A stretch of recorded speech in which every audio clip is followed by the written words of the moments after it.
If you're a diehard Browns fan and love breaking down the game like we do, hit that subscribe button and turn on the bell so you never miss a blitz. A familiar face is on the move, and he's headed straight into the heart of a Super Bowl race. The Cleveland Browns just watched one of their former top targets slip through their fingers as wide receiver Elijah Moore has officially signed with the Buffalo Bills. Yes, that Elijah Moore. The one who was once viewed as a breakout candidate in Cleveland. The one whose speed, route running, and early promise had fans hoping for something big. Now, he's trading Dawg Pound noise for Bills Mafia chaos, signing a one-year deal that could net him up to $5 million, according to ESPN's Adam Schefter. It's not exactly the blockbuster departure that sends shockwaves through the league, but it's one that tells a story, a quiet unraveling of expectations, and a new chapter beginning in upstate New York. Moore's time in Cleveland wasn't exactly a fairy tale. When he landed there in 2023 via trade from the New York Jets, the move seemed full of promise. It was a fresh start for a player who never quite found his rhythm in New York. But 2 seasons later, the Browns and Moore are parting ways, and the results were mixed at best. In his first year with the Browns, Moore reeled in 59 catches for 640 yards and 2 touchdowns. Solid numbers, but far from spectacular. The following season, he followed up with 61 receptions for 538 yards and just 1 score. Over those 2 years, his average yards per catch barely cracked 10, a surprising stat for a receiver known for his speed and explosiveness. And that's where the real mystery begins.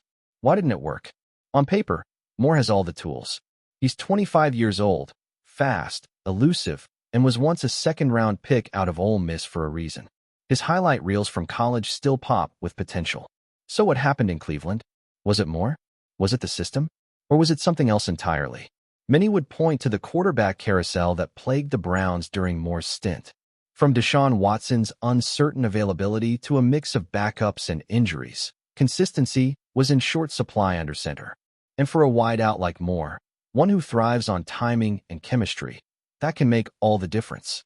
Still, the Browns didn't exactly slam the door shut when his contract was up. While they did place an unrestricted free agent tender on him, they seemed more than willing to let him test the market. And now that he's gone, Cleveland is slated to receive a compensatory pick in return. It's a small consolation prize for losing a player they once invested in, but perhaps it's also a quiet acknowledgement that the relationship had run its course. As for Buffalo, this signing might fly under the radar, but it could become one of those sneaky smart offseason moves that pays off big. The Bills have been reshuffling their wide receiver room, and Moore arrives with a chance to carve out a meaningful role in an offense that features Josh Allen and a team hungry for another shot at the Lombardi Trophy. Could Moore be the missing piece? Or at least a much-needed spark in the slot? If he can recapture even a slice of the explosiveness he showed at Ole Miss, or tap into the potential that made him such an intriguing pick back in 2021, Buffalo might just have gotten themselves a bargain. After all, this is a player still in his physical prime, with fresh motivation and a lot to prove. And sometimes, that combination is exactly what it takes to ignite a resurgence. Meanwhile, the Browns are left to regroup. Their wide receiver depth isn't exactly overflowing with proven talent, and the loss of Moore, while not devastating, leaves a noticeable gap. Whether they look to the draft, free agency, or internal development to fill that hole remains to be seen. But make no mistake, for a team that's trying to compete in a loaded AFC North, every departure matters. And this one might just sting a little more than they're letting on. Elijah Moore's journey has taken him from the Big Apple to the Midwest and now to the playoff-hardened city of Buffalo. He's no longer a rookie, no longer a breakout candidate. He's something more interesting, a player at a crossroads. A receiver with untapped upside, navigating the second act of his NFL career on a team that doesn't just expect to win, they demand it. And in that kind of pressure cooker environment, sometimes a player either fades or flourishes. Which one will it be? Enjoying the content so far? Smash that like button and drop your take in the comments. We want to hear what you think about the Browns this season. He, 2-time Pro Bowler, one of the most electric quarterbacks of his generation, has done the unthinkable. He's left the Baltimore Ravens, the franchise that believed in him when most doubted, and signed with their bitter AFC North rivals, the Cleveland Browns. Yes, you heard that right. Jackson is now a Brown, And the ripple effects of this shocking move are already being felt across the league, especially in Baltimore, where fans are feeling a mixture of disbelief, anger, and betrayal. For years, Lamar Jackson was the face of the Ravens. Drafted with the final pick of the first round in 2018, he quickly proved the doubters wrong, dazzling defenses with his speed, creativity, and rare playmaking ability. By 2019, he was the league MVP, leading one of the most dominant regular season teams in recent memory. Baltimore embraced him. The front office built around his unique talents. The fan base adored his energy, his humility, and the way he brought excitement back to the franchise. But in the NFL, relationships are complicated, and behind the scenes, tensions had been brewing for quite some time. Contract disputes, disagreements over offensive schemes, injury frustrations, they all played a part in slowly chipping away at what once seemed like a rock-solid connection between player and team. And while Jackson did eventually re-sign with Baltimore after a lengthy negotiation last offseason, whispers never truly faded. Whispers that he wasn't fully satisfied, that he didn't feel completely respected, that he might one day want out. Still, nobody imagined his next chapter would be written in Cleveland. The Browns, on the other hand, have long been searching for that franchise quarterback, that true difference-maker who could carry the team deep into the playoffs and beyond. They took their swings, Baker Mayfield, Deshaun Watson, even a carousel of backups and hopefuls before that. But for a variety of reasons, it never clicked. The Watson experiment, in particular, came with heavy controversy and inconsistent results on the field. Cleveland's brass knew they needed to pivot.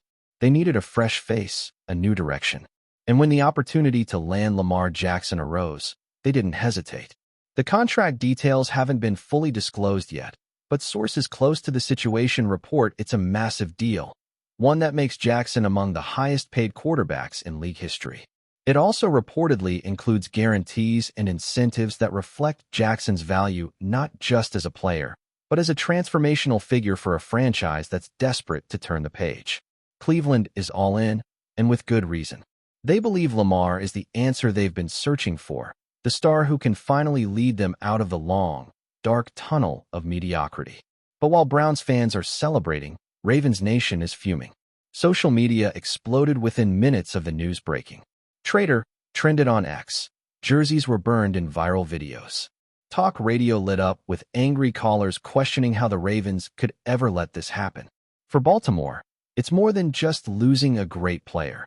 It's watching that player walk straight into the arms of a division rival, a team they face twice a year, a team that has long been a thorn in their side. The pain cuts deep, and it's not just the fans feeling betrayed.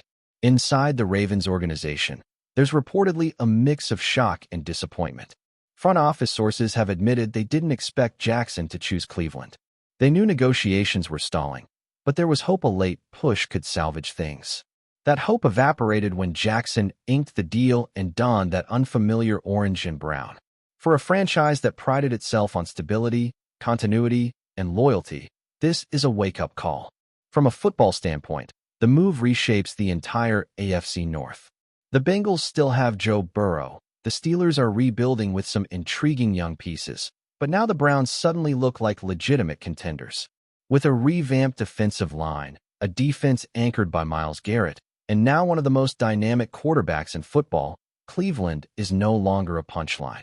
They're a problem. And if Jackson can stay healthy and get comfortable in the new system, the Browns could be playing football deep into January. Of course, that if looms large. Jackson's playing style, while spectacular, has also left him vulnerable to injuries over the years. He's missed chunks of time in recent seasons, and there's a real question about whether he can maintain his physical edge as he ages. But Cleveland is betting big that he can, and that with the right support system, a creative offensive coordinator, a strong run game, and a deep receiving core, Jackson will evolve, not decline. The drama, though, is far from over. When the Ravens and Browns meet for the first time next season, expect fireworks. The crowd in Baltimore will be merciless. The tension on the field will be palpable. And Jackson, ever the competitor, will undoubtedly use the moment to make a statement. This isn't just a change of scenery. This is personal. For both sides. What makes this even more intriguing is the psychological warfare it unleashes. Cleveland has been living in the shadow of Baltimore for over 2 decades, ever since the original Browns packed up and moved to become the Ravens. That wound never fully healed for fans in Ohio. Now, by taking Baltimore's franchise player, the Browns have struck back in a symbolic, almost poetic way. It's a reversal of roles, a reclamation of pride, and it will define the rivalry in a way nothing else could. In Baltimore, the challenge now is twofold.